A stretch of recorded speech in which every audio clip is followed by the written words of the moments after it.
श्री लक्ष्मी नारायण की जय। चैत्र शुक्ल पक्ष की कामदा एकादशी व्रत कथा।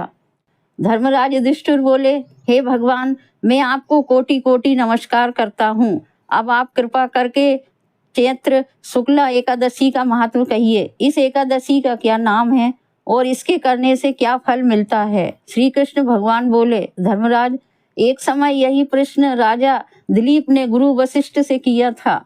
तब गुरु वशिष्ठ ने कहा, राजन, चैत्र मास के शुक्ल पक्ष में कामदा नाम की एकादशी आती है। वह परम पुण्यमयी है। वह सभी पापों को जलाकर राख के समान नष्ट कर देती है। वह पुत्र पौत्र देने वाली होती है। इससे मनुष्य योनि से छूट जाता है। अब मैं इसकी कथा कहता हूँ, ध्यान पूर्वक सुनिए। कथा। प्राचीन काल में रत्नपुर नामक एक सुंदर नगर था। वहाँ पर अनेक ऐश्वर्य से युक्त पुंडरीक नाम का एक नाग राज्य करता था। रत्नपुर नगर में अनेक अप्सराएं, किन्नर तथा गंधर्व भी निवास करते थे। उनमें ललिता नामक अप्सरा और ललित नामक गंधर्व भी रहते थे। वे दोनों पति पत्नी के रूप में रहते थे। उन दोनों में अत्यंत प्रेम था। अलग अलग हो जाने पर दोनों व्याकुल हो जाते थे। एक समय पुंडरीक राज्य सभा में बैठकर गंधर्वों द्वारा गायन वादन का आनंद ले रहे थे। सभा में अन्य गंधर्वों के साथ ललित भी गान कर रहा था। गाते गाते उनको अपनी प्रिय ललिता का ध्यान आ गया और उसके ध्यान में स्वर भंग होने के कारण वह अशुद्ध गायन करने लगा। ललित के मन का संताप जानकर करकोट नामक नाग ने गायन में त्रुटि होने की शिकायत राजा से कर दी।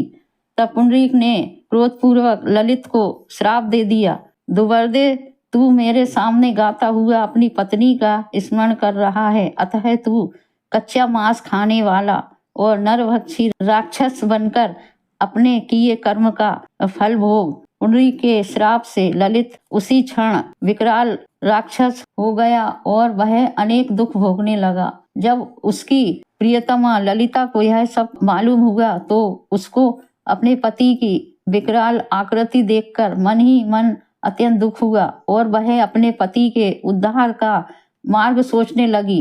एक बार ललिता अपने पति के पीछे घूमती घूमती विंध्याचल पर्वत पर चली गई, जहाँ पर श्रृंगी ऋषि का आश्रम था। ललिता शीघ्र ही श्रृंगी ऋषि के आश्रम गई और वहां जाकर विनीत भाव से प्रार्थना करने लगी, हे मुनि देव, मैं बहुत दुखी हूँ, आप मेरी विपत्ति का निवारण कीजिए। उसे देखकर भृंगी ऋषि बोले, हे सुभगे, तुम कौन हो और यहाँ किस लिए आई हो? ललिता बोली, हे मुनि श्रेष्ठ, मेरा नाम ललिता है। मेरे स्वामी राजा पुंडरीक के श्राप से विशालकाय राक्षस हो गए हैं। उनके उद्धार का कोई उपाय बतलाइए। श्रृंगी ऋषि बोले, हे गंधर्व कन्या, अब चैत्र शुक्ला एकादशी आने वाली है, जिसका नाम कामदा एकादशी है। उसका व्रत करने से मनुष्य के सब कार्य सिद्ध होते हैं। यदि तू कामदा एकादशी का व्रत कर उसके पुण्य का फल अपने पति को अर्पित कर दे तो वह शीघ्र ही राक्षस योनि से मुक्त हो जाएगा।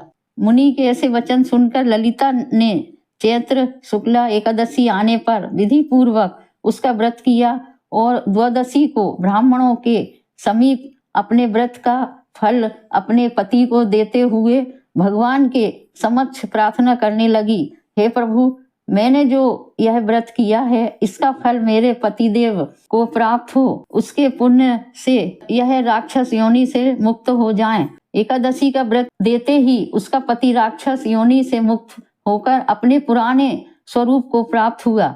फिर अनेक सुंदर वस्त्राभूषणों से युक्त होकर वे दोनों विमान में बैठकर स्वर्गलोक को चले गए। वशिष्ठ मुनि कहने लगे, हे राजन, इस व्रत को विधि पूर्वक करने से समस्त पाप नष्ट हो जाते हैं तथा राक्षस जैसी योनि से भी छूट जाता है। संसार में इसके बराबर कोई और दूसरा व्रत नहीं है। इसकी कथा व महत्व पढ़ने या सुनने से वाजपेयी यज्ञ का फल प्राप्त होता है। फलाहार। इस दिन लूंगों का सागर लेना चाहिए। लूंगों अर्थात ओगा का फल, दूध, दही, फल आदि ले सकते हैं। इति चैत्र शुक्ल पक्ष की कामदा एकादशी व्रत कथा संपूर्ण। श्री लक्ष्मी नारायण की जय।